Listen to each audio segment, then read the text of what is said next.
Hello, my name's Kingsley Singleton and welcome to this Photoshop Elements video lesson from Digital Photo, the UK's best-selling photography and imaging magazine. However well you shoot your subject, there's always room for some improvement in Photoshop or Elements, as our two example images show.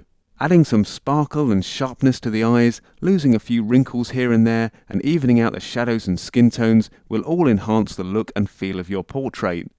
We can even change the mood of our shot just by turning up the corner of the mouth here, and with a little subtlety, your subject may not even realise that the digital surgeons have been in town. This kind of work is carried out to almost every portrait that appears in a glossy magazine, unless of course it's a story about how rough someone looks, so as a digital photographer, it's something that you really need to learn how to do. And if I just click through some of the layers here, you can see how the effect has been built up. So beginning with our start image, we've just cropped it slightly and removed this slightly distracting tree in the background. Then we've enhanced the eyes a little, just giving them a bit more sparkle. Applied some of that digital makeup, just to sort of smooth out the skin tones. And finally added some saturation to the lips, just making them a bit more colourful. And as I said previously, we've also just used the liquefy filter to turn up the corner of the mouth there, just giving her a slightly more pleasing expression. It's all simple to do, and you'll find out exactly how in this video lesson. So let's close down our finished portrait, and then just make sure that you've got the start image, that's kavina.jpg, loaded up from this month's CD. Now it's definitely not a bad starting point we've got here. We've used a reflector at the time of shooting just to bounce some light back into the subject's face, and by focusing carefully we've also kept the leading eye nice and sharp. But of course there is that room for improvement. And when you're doing work like this, it's kind of a good idea to remember that you're not altering the subject so much that they become a different person, just showing them off in the best possible light. So let's start by cropping our portrait, and to do that we'll first just click on the crop tool here in the toolbox. And then up here in the options bar we'll just, next to aspect ratio, we'll pick use photo ratio, and that'll make sure that the pixel dimensions of the image are the same after we've cropped it. And what we want to do is lose a bit of headroom up here at the top, and we also want to get rid of some of this space down the left hand side of the subject. The idea being that we want a little bit more space on the way she's facing. So to do that, just click and drag out your cropping marquee over the image, and then you can fine tune it just by using the little handles. We'll just drag that one up a little bit, drag this one out ever so slightly, just making sure we don't go off the bottom of the frame there. And then to finalise the crop, just click the tick, which in Photoshop you'll find up in the options bar, or in both versions, just hit return on the keyboard.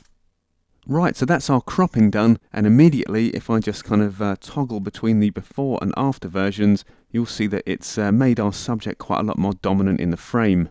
The next thing we're going to do is just zoom in and start using the healing brush tool to just kind of smooth out the skin tones and get rid of any stray hairs. So I'll first just click on the zoom tool and just drag it out over the forehead there. And then we've just got this little stray hair coming down here that I'm going to get rid of. So we'll first just select the healing brush tool from the toolbox. Just click and hold your left mouse button down on the spot healing brush and select healing brush tool from the list. And then up in the options bar we'll set its size to about 30 pixels. That should be okay. The hardness is okay at 100%. We'll leave the other options as they are. Just make sure that its mode is set to normal and that the source is set to sampled rather than pattern.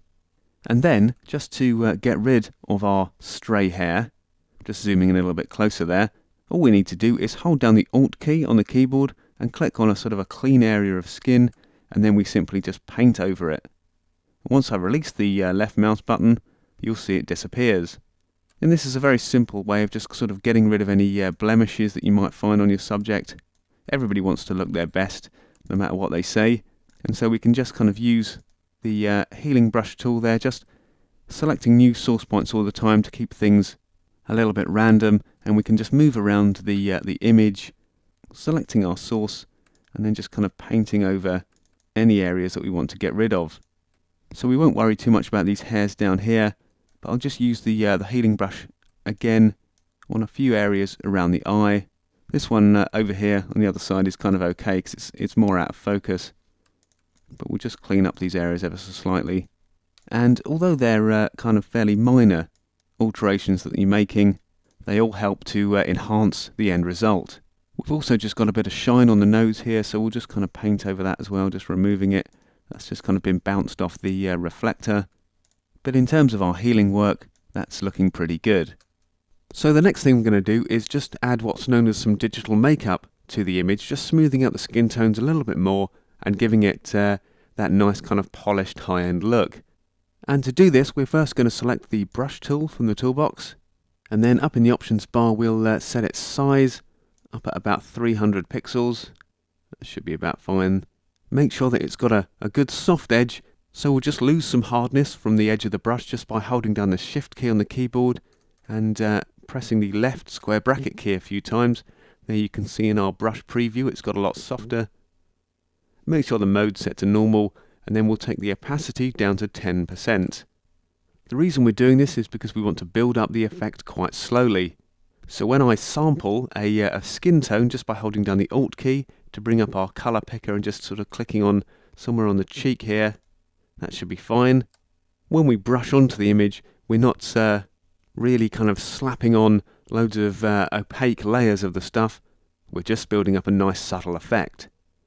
Now the best way to do this is on a separate layer from our background image, so we'll just come up to Layer and down to New and pick Layer. Just hit OK when the dialog box appears there, and then if you just bring up your Layers palette on screen just by coming up to Window and down to Layers, I'll just drag mine in from the side there. You'll see we've got a new blank layer above the background. So with our brush tool still selected, we can just start sort of clicking and painting in over the skin areas, and that low opacity effect will start building up, but we can see it's having a positive effect already just if we click on and off the eye icon next to layer 1, and there you can see we're just getting a nice smooth skin tone look. So we'll just hold down the space bar there to bring up the hand tool and just drag our way around the image, just applying the same effect to all parts of the subject's features. As I say, we don't want to kind of lay it on too thickly, but we can just sweep that brush around a few times, just kind of softening out any shadows. And if we want to make the brush smaller, just to use it on some kind of more delicate areas, we can just, without holding shift this time on the keyboard, just press that left square bracket key and we knock the size down to about 150 pixels now, and we'll just keep running it over any areas that we want to soften. Okay, so just in a few seconds really there, that's starting to look kind of nice. So we'll just come back out to a full view, and once again if I just click on and off that layer, you'll see that it's had quite a positive effect. So we're not trying to create some kind of waxwork dummy here, we're just evening out those skin tones a little bit, probably just a few passes with the brush tool, and that's just showing the subject off at her best. Okay, so the next thing we're going to do is just take a look at the eyes. Just zoom in on them. In fact, let's go back to a nice big view. And it's often said that the eyes are at the heart of a portrait, so there's really no excuse for not exploiting them and showing them off to their best in Photoshop. Here we're just going to lighten up the iris and make the pupil a little bit darker, just kind of giving them a bit more sparkle. The changes we want to make though are on the background layer, so it's important that in the layers palette we first click back on that just to select it, and then just come up to the lasso tool, just hiding under the polygonal lasso tool there.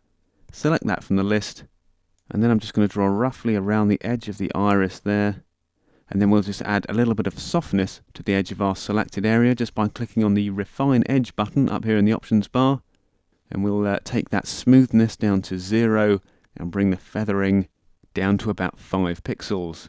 In fact, it just looks like we've got a bit of a hard edge there, so I'm going to cancel out of the Refine Edge dialog box there for a moment. I'm just going to kind of even that up just by either holding down the Shift key on the keyboard to add to our selection, or up here in the options bar you can click on the Add to Selection icon. Either way you'll get a little plus sign next to your lasso, and then we can just kind of draw out over that area that we're missing.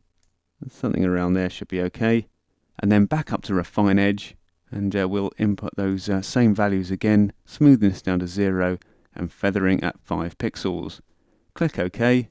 That just gives us a nice blend between those selected and unselected areas. So when I press Ctrl and L to bring up the levels palette, we don't get a hard edge between the areas that we're lightening and those that we're not.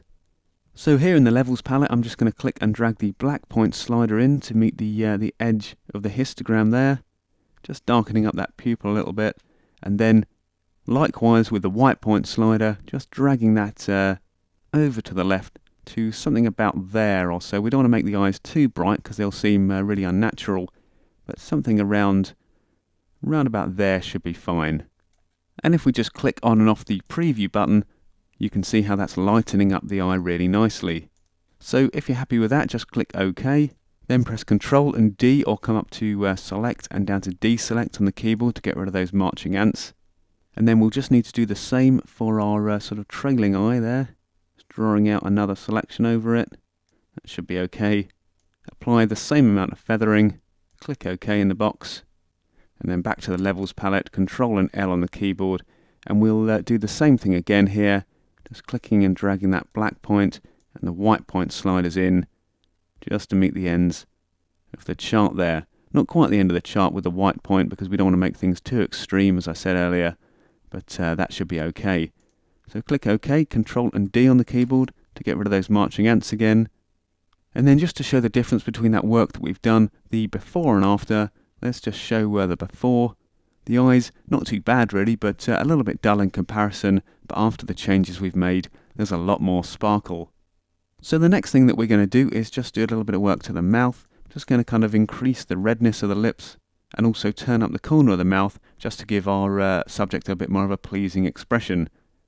Just tackling the colour first, we'll again use the lasso tool just to make a quick selection of the lips, and something like that should be okay.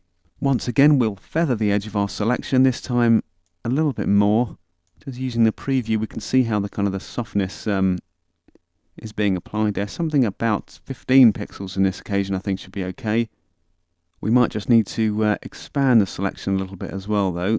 It's kind of looking a little bit better. It's taking in a little bit more of that area we want to change. So click OK. And then I'm just going to use the cursor keys, the arrow keys on the keyboard, just to nudge that selection down a little bit. And that's in just about the right place now, I think. So we can bring up our hue saturation palette now, either by pressing Ctrl and U on the keyboard, or by coming up to Enhance, down to Adjust Color and picking Adjust Hue Saturation. And in here, just to improve the color of the lips, I'm just going to move that saturation slider up to +20. Quite a subtle change again, but clicking on and off the preview box, you can see that it has quite a positive effect. So we'll click OK to exit the hue saturation palette. Once again, Ctrl and D to get rid of our marching ants. And then we can turn our attention to the corner of the mouth here, just using the liquefy tool to turn up the corner and just give a bit more of a smile. So with the background layer still selected in your layers palette, just come up to Filter, down to Distort, and pick Liquefy. This is where you'll find it in versions of Photoshop Elements, but if you've got the full version of Photoshop, it'll be up the top of the filter menu. So Distort and Liquefy here. And once the Liquefy palette appears, we want to set it to the top option, that's the Warp tool. Make sure over here on the right, under the tool options, that the brush size is set to about 60 pixels. Brush pressure is okay at 50. And then it's a simple case of just maneuvering our brush to the corner of the mouth there, clicking and holding the left mouse button, and then just dragging upwards. So immediately you can see that we get a nice smile. And if I just press Ctrl and Z, you can see that we get our before and our after, and immediately it's looking much better. Still a little bit turned down at the corner though there, so I'm just going to kind of correct that as well. We don't want to push things too far here. We don't want to end up with someone looking like the Joker from Batman. So if you do make a mistake, just hit revert in the palette. That'll take you back to the starting point, and then we can keep clicking and dragging until we get something that's quite subtle. It just kind of looks how we want it to. So we're not going mad here. We just want to kind of turn up that corner of the mouth ever so slightly, and I think that's looking okay. Again, it's quite a subtle change that we've made, and there are a lot more kind of advanced options within the Liquefy filter that you can use to apply sort of almost reconstructive surgery to your portraits. but in this case we're going to leave it at that, and just click OK to exit the palette. Okay, so just coming back to a full view again, that's Control and 0 on the keyboard. We can just toggle between our two states there, and we can see our before. Not too bad an expression, but not quite as sunny as it could be, and after, that looks a lot better. So that brings us on to the final step, and what we're going to do here is just to add a little bit more sharpness to our leading eye. It's already nicely focused as it is, but a little bit of extra clarity doesn't ever go amiss. So once again, with our lasso tool selected, we'll just draw a rough kind of selection around that eye. Back up to the Refine Edge button in the options bar.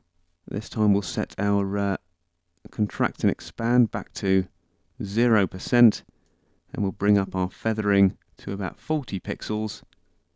That should be okay. So click the OK button, and then to add our sharpness, it's up to Enhance and down to Unsharp Mask. Again, there's a slight difference between Elements and the full version of Photoshop here. To apply the Unsharp Mask in Photoshop, you'll need to go to the Filter menu, then down to Sharpness, where you'll find it. So click the Unsharp Mask. That'll bring up this little dialog box where we get a nice view of the area that we're sharpening. And in this case, I'm just going to set the amount at 80, the radius at 1 pixels, and the threshold up to 2. Just making sure that we don't sharpen too much of the kind of inherent digital noise that's in the image. But just by clicking within that preview and dragging it about, we can kind of see the extra clarity that we're adding.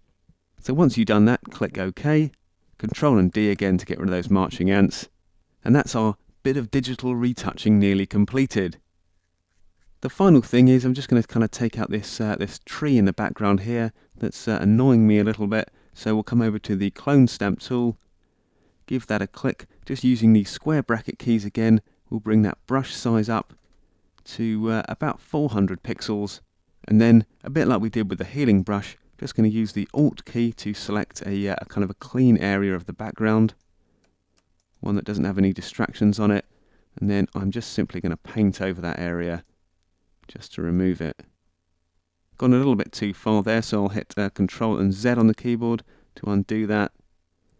Select another area, and I think that's looking a lot better without that tree in the background. And that's our portrait image completed. All we need to do now is come up to Layer, down to Flatten Image, just to collapse our Layer 1, that's our sort of digital makeup layer, into the background layer, and we're all ready to save or print the picture. So just going back to our start image for a moment, we've kind of started with this picture that's kind of okay, but could do with a little bit of finessing. And by adding those digital makeup effects, we've achieved a portrait that's a lot more flattering. So make sure you give it a go with the start image, that's kavina.jpg, which is on this month's CD. But most importantly, apply it to your own portraits. Because used subtly and sparingly, it's a great way to enhance your pictures of friends and family. Okay, hope you enjoyed that, and I'll see you next time.